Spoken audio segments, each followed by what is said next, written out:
रघुवर के सब काज कपि कर डारे छिन माहि। पवन पुत्र के कोश में शब्द असंभव नाहि। शब्द असंभव नाहि। मैं शत्रु पक्ष के लिए कुछ नहीं कर सकता।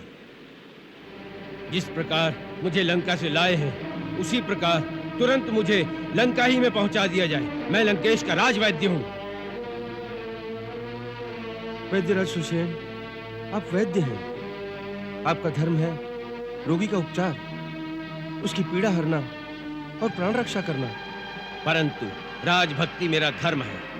मैं लंका निवासी अपने देश के शत्रु को नहीं बचा सकता।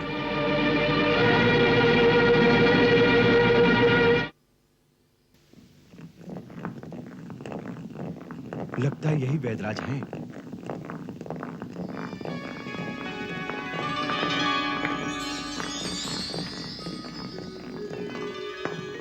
श्रीमान जी, वैद्यराज सुषेण आप ही हैं ना? हाँ, मैं ही हूं। कहिए। कहिए क्या?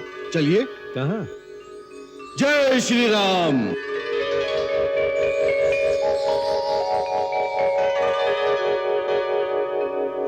अरे ये क्या कर रहे हो? बचाओ बचाओ! अरे कोई है? बचाओ बचाओ बचाओ बचाओ बचाओ!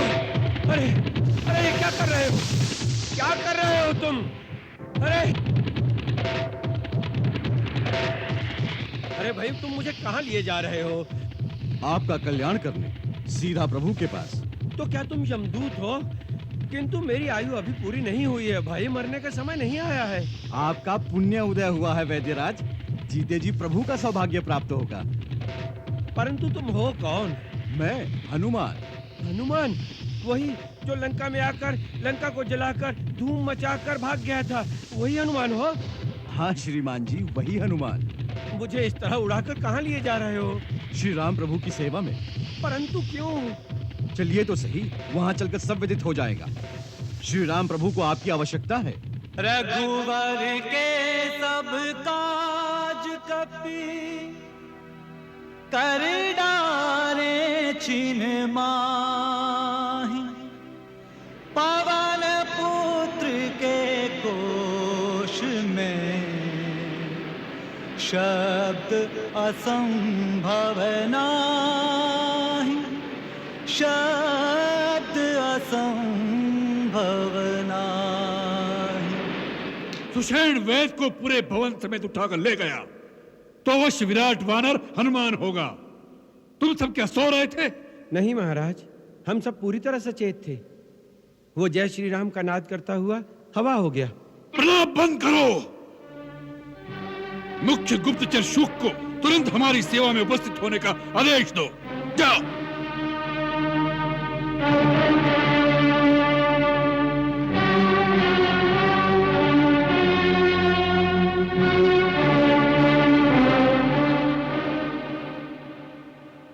नहीं नहीं विभीषण जी, ये सर्वथा अनुचित है। मैं शत्रु पक्ष के लिए कुछ नहीं कर सकता। जिस प्रकार मुझे लंका से लाए हैं उसी प्रकार तुरंत मुझे लंका ही में पहुंचा दिया जाए। मैं लंकेश का राजवैद्य हूं। वैद्यराज सुषेण, आप वैद्य हैं। आपका धर्म है रोगी का उपचार, उसकी पीड़ा हरना और प्राण रक्षा करना। परंतु राजभक्ति मेरा धर्म है।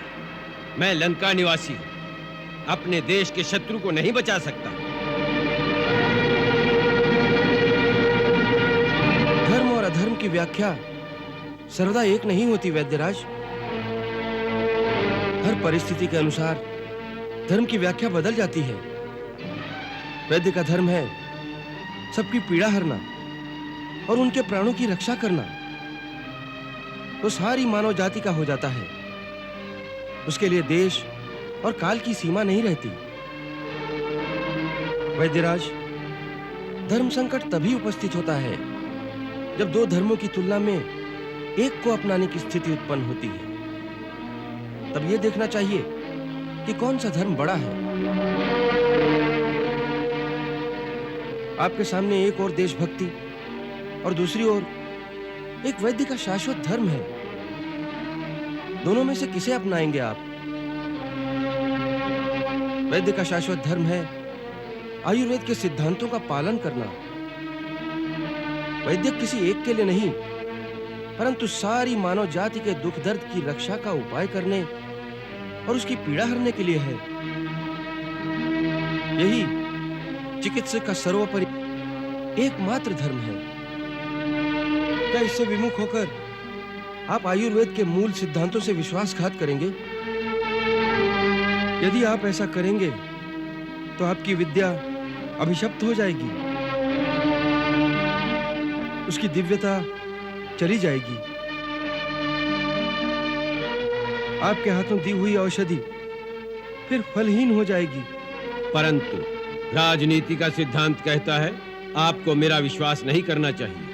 मैं शत्रु पक्ष का वैद्य हूँ, आपके रोगी का अहित कर सकता हूँ। वैद्य का कोई शत्रु नहीं होता, कोई मित्र नहीं होता। वैद्य और रोगी के बीच तो केवल विश्वास की एक अलौकिक डोर होती है। वैद्यराज, मैं अपने भाई को आपको सुपुर्द करता हूं। राजभक्ति का पालन करने के लिए चाहे तो इसके प्राण ले लीजिए, अथवा वैद्य का धर्म पालन करने के लिए इसे जीवन दान दे दीजिए। ये मैं आप पर छोड़ता हूं। रघुनाथ, आप पर मुझे पूरा विश्वास है।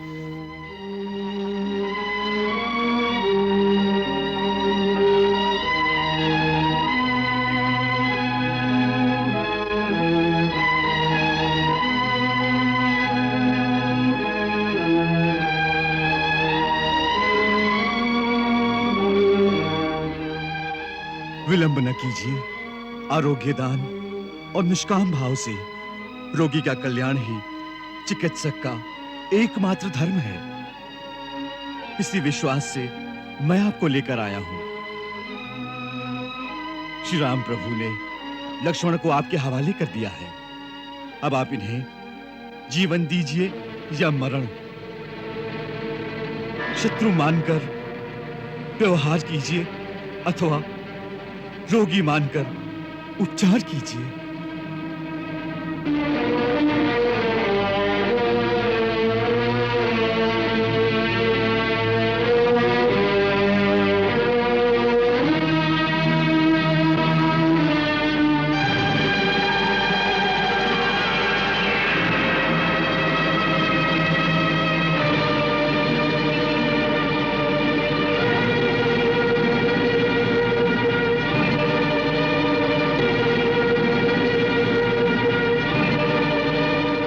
वैद्य किसी एक के लिए नहीं, परंतु सारी मानव जाति के दुख दर्द की रक्षा का उपाय करने और उसकी पीड़ा हरने के लिए है। वैद्य का कोई शत्रु नहीं होता, कोई मित्र नहीं होता। वैद्य और रोगी के बीच तो केवल विश्वास की एक अलौकिक डोर होती है। आरोग्य दान और निष्काम भाव से रोगी का कल्याण ही चिकित्सक का एकमात्र धर्म है।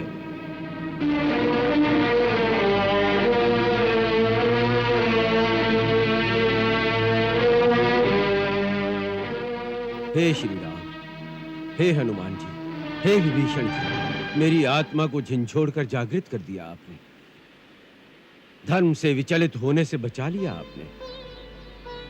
वैद्य और रोगी के बीच जो अदृश्य और अलौकिक संबंध होता है, भयवश उसे मैं भूल गया था।